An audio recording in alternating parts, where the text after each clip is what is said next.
അഭിമന്യ പിതാവ് ആൻ്റണി വാലുങ്കൽ മെത്രാൻ്റെ അഭിഷേകത്തിൽ എൻ്റെ മനസ്സിൽ ആദ്യം വരുന്നൊരു ചിന്ത ജെറേമിയയുടെ പുസ്തകത്തിലെ 3-ാമത്തെ അധ്യായത്തിലെ 15-ാമത്തെ വചനമാണ്.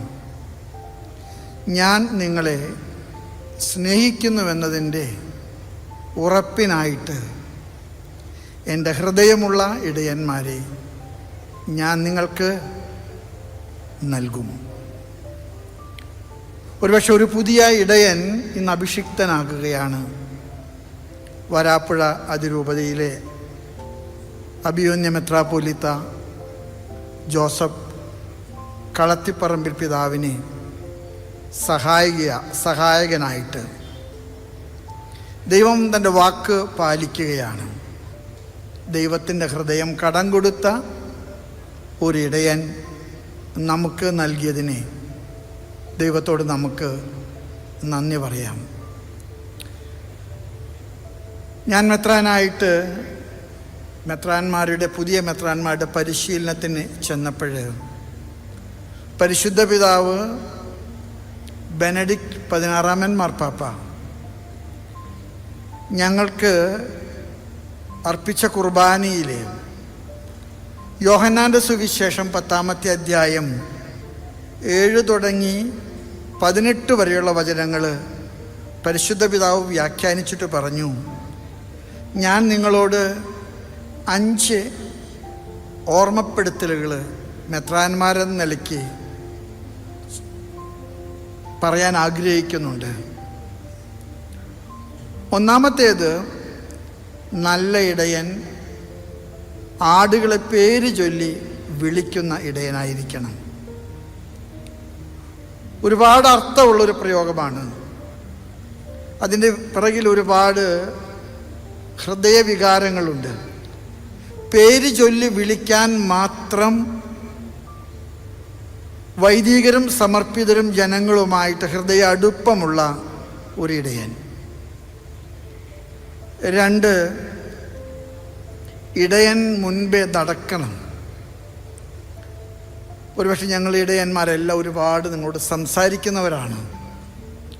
സംസാരിക്കുന്നതിനേക്കാൾ കൂടുതൽ ജീവിത മാതൃക കൊണ്ട് നിങ്ങളോട് സംസാരിക്കാൻ കഴിയട്ടെ. ഞാൻ സെമിനാരിയിൽ പഠിക്കുമ്പോൾ ഞങ്ങളുടെ സെമിനാരി കാണാൻ മദർ തെരേസ വന്ന് ഓർക്കുന്നുണ്ട്. 3 മിനിറ്റേ സംസാരിച്ചുള്ളൂ. ഞങ്ങൾക്ക് വലിയ സങ്കടമായി.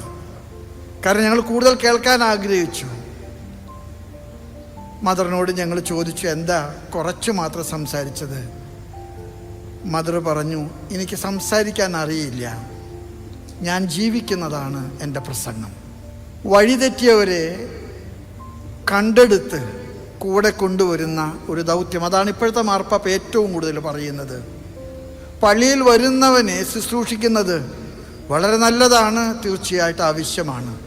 പക്ഷെ പള്ളിയിൽ വരാത്തതെ, മാറി നിൽക്കുന്ന ആടുകളെ, വഴിതെറ്റിപ്പോയ ആടുകളെന്ന് നമ്മൾ വിളിക്കുന്നവരെ, അവർക്ക് വേണ്ടി കൂടെയുള്ളൊരു ശ്രദ്ധ നമ്മുടെ ശുശ്രൂഷയിൽ ഉണ്ടാകണമെന്ന് മാർപ്പാപ്പ ഞങ്ങൾ ഓർമ്മപ്പെടുത്തിയത് ഞാനിപ്പോഴും ഓർക്കുന്നു. മാർപ്പാപ്പ പറഞ്ഞു, നിങ്ങളുടെ primary concern not who are in the church surely, but it should go beyond. മുറിവേറ്റതിനെ സുഖപ്പെടുത്തുന്ന ഒരു ശുശ്രൂഷ, അത് വലിയൊരു ശുശ്രൂഷയാണ്. ഫ്രാൻസിസ് മാർപ്പാപ്പ ഇപ്പോഴും പലപ്പോഴും മുറിവേറ്റവരെയാണ് ഏറ്റവും കൂടുതൽ ചേർത്ത് പിടിക്കുന്നതായിട്ട് എനിക്ക് തോന്നുന്നത്. പലവിധ കാരണങ്ങൾ കൊണ്ട് മുറിവേറ്റിട്ടുള്ള ഒരുപാട് പേരുണ്ട്. ആ മുറിവേറ്റവരെ, അവരുടെ മുറിവുകൾ ഉണക്കാൻ നമ്മുടെ ശുശ്രൂഷയ്ക്ക് കഴിയണം. അവസാനമായിട്ട് മാർപ്പാപ്പ പറഞ്ഞു, കർത്താവ് ഈ ലോകത്തിൽ വന്നത് ജീവൻ നൽകാനും അത് സമൃദ്ധിയായിട്ട് നൽകാനുമാണ്. അതുകൊണ്ട് തന്നെ നമ്മുടെ ശുശ്രൂഷകളൊക്കെ ജീവൻ്റെ സമൃദ്ധിയുടെ ശുശ്രൂഷയാണ്. ഞാൻ ഈ സൂചിപ്പിച്ചത് പ്രജനനം എന്ന ഒരു അർത്ഥത്തിൽ മാത്രമല്ല, നമ്മളായിരിക്കുന്നിടത്തൊക്കെ തന്നെ ജീവൻ്റെ സമൃദ്ധി നമ്മുടെ മനുഷ്യർക്ക് കൊടുക്കാൻ നമ്മുടെ സാന്നിധ്യം കൊണ്ട്, നമ്മുടെ സഹവാസം കൊണ്ട്, നമ്മുടെ ശുശ്രൂഷകൾ കൊണ്ട് കഴിയട്ടെ. പിതാവ് ഞങ്ങളുടെ മെത്രാന്മാരുടെ ഗണത്തിലേക്ക് ചേർക്കപ്പെട്ട് കഴിഞ്ഞിരിക്കുകയാണ്. ഒന്നുകൊണ്ടും പേടിക്കേണ്ട. നമ്മൾ ഒരൊറ്റക്കെട്ടാണ്. നമുക്കെല്ലാവർക്കും ഒന്നിച്ചാണ് പോകേണ്ടത്. പിതാവിന് എല്ലാ മെത്രാന്മാരുടെ പേരിലും സർവ്വഭാവുകങ്ങളും നന്മയും ദൈവാനുഗ്രഹം ഞാൻ പ്രാർത്ഥിക്കുന്നു.